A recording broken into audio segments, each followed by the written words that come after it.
Hello everyone. क्या आप लोग को भी एग्जाम में जब संधि आता है, संधि विच्छेद करने आता है, तो आप लोग को दिक्कत होता है और आप लोग क्वेश्चन छोड़ के आ जाते हैं? तो बिल्कुल नहीं, अब से आपका एग्जाम में नंबर क्लियर है, क्योंकि संधि बहुत ही इजी कॉन्सेप्ट है। बस कुछ ट्रिक्स, कुछ टर्म्स हम लोग को याद रखना पड़ता है। चलिए स्टार्टिंग करते हैं। इसके पहले वीडियो को लाइक जरूर कीजिएगा और चैनल को सब्सक्राइब कर लीजिएगा। आगे बढ़ते हैं। संधि दो वर्णों के मिलने से जो विकार उत्पन्न होता है, यानी दो वर्णों के मिलने से जो परिवर्तन होता है उसे संधि कहते हैं। इस डेफिनेशन का क्या अर्थ है, चलिए समझते हैं। इसके लिए ये समझना पड़ेगा कि संधि भले दो वर्णों के बीच होता है, लेकिन जब हम लोग संधि करते हैं तो दो शब्दों को देखते हैं, लेकिन पहला शब्द का एंडिंग देखेंगे, पहला शब्द का अंतिम और दूसरा शब्द का प्रारंभ वाला, स्टार्टिंग वाला, और पहला शब्द का अंतिम वाला।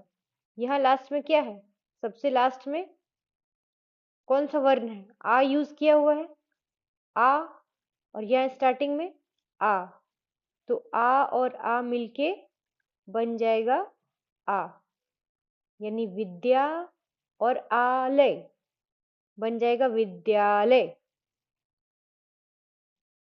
विद्यालय। आगे बढ़ेंगे। इसी प्रकार यदि जोड़ अपि मिलेगा, पहला वर्ड का लास्ट में था दी, यानी दो में हर्षे की मात्रा है तो एंडिंग इसका ई से हुआ। दूसरा वर्ड का स्टार्टिंग अ से हुआ। जब ई के बाद अ आएगा तो ई जो है वो य में कन्वर्ट हो जाता है और ये हो जाएगा यद्यपि। कैसे हुआ, क्यों हुआ, इसके लिए हम लोग को पूरा डिटेल समझना पड़ेगा। सबसे पहले स्वर संधि देखते हैं कि हम लोग जानते हैं कि संधि तीन प्रकार के होते हैं: स्वर संधि, व्यंजन संधि, विसर्ग संधि। हम लोग स्वर संधि का बात करेंगे। पहला टॉपिक स्वर संधि। स्वर संधि नाम से ही लग रहा है कि स्वरों के बीच संधि हुई है, यानी स्वर का स्वर के साथ मेल होने से जो विकार उत्पन्न होगा, जो परिवर्तन होगा, वो स्वर संधि कहलाएगा। जैसे आ, अभी जो एग्जांपल हम लोग देखे थे, खुद में क्या था? स्वर था। आ के साथ जब आ मिला तो विकार उत्पन्न हुआ। क्या परिवर्तन हुआ कि दोनों आ के बदले एक आ लिखाया। उसी प्रकार स्वर संधि के कुछ प्रकार हैं, मुख्यतः जिनको हम लोग पढ़ते हैं। स्वर का स्वर से संधि हुआ तो स्वर संधि कहलाया, लेकिन स्वर में भी तो 11 स्वर होते हैं। तो दीर्घ संधि किसे कहेंगे? जब दीर्घ मतलब आ, दीर्घई, दीर्घऊ विकार उत्पन्न करने के बाद ये रिजल्ट आए तो उसे दीर्घ संधि कहेंगे। गुण संधि, वृद्धि संधि, अयाधि संधि, ये मुख्यतः चार हम लोग पढ़ेंगे, लेकिन सबसे पहले हम लोग डीपली पढ़ेंगे दीर्घ संधि।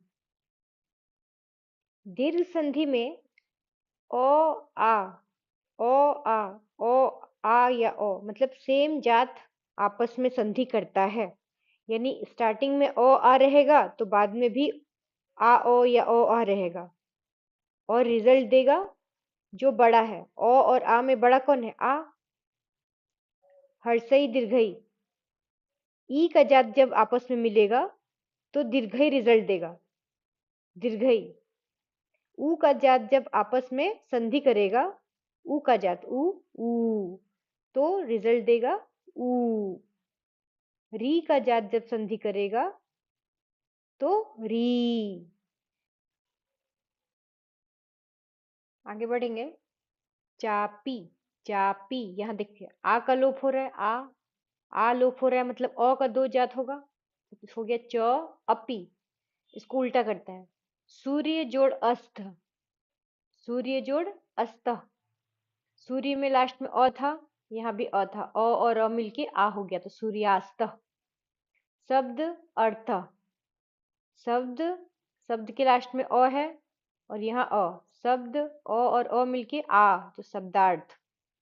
देव के लास्ट में अ है, इसका फर्स्ट में आ है तो अ और आ मिलके आ बन गया तो देवालय।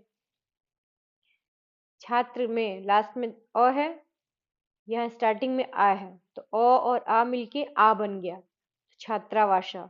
हिम जोड़ आलय, क्या बन गया? हिमालय।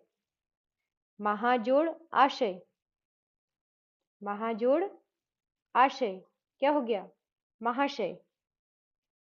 विद्यालय, विद्या जोड़ आलय, विद्यालय। सुधा जोड़ आकर, सुधाकर। विद्या जोड़ अर्थी, विद्यार्थी। तथा जोड़ अपि, तथापि। सभा जोड़ अध्यक्ष, सभाध्यक्ष। सभा जोड़ अध्यक्ष, सभाध्यक्ष। मतलब इस विच्छेद में क्या करना है? पहले इसको तोड़ना है खुद से क्वेश्चन उतार के, उसके बाद इस साइड वाला उतार के इसको जोड़ के करना है। सेम यहाँ भी है। शब्द अर्थ, शब्दार्थ। सूर्य अस्त, सूर्यास्त। देव आलय बन गया देवालय। छात्र आवास बन गया छात्रावास। हिम आलय, हिमालय। महाआशय, महाशय। विद्या जोड़ आलय, विद्यालय। सुधा जोड़ आकर, सुधाकर। विद्या जोड़ अर्थी, विद्यार्थी। सेकंड पार्ट का अगर डिटेल चाहते हैं तो कमेंट जरूर कीजिए और टॉपिक को रिवाइज करते रहिए। Thank you.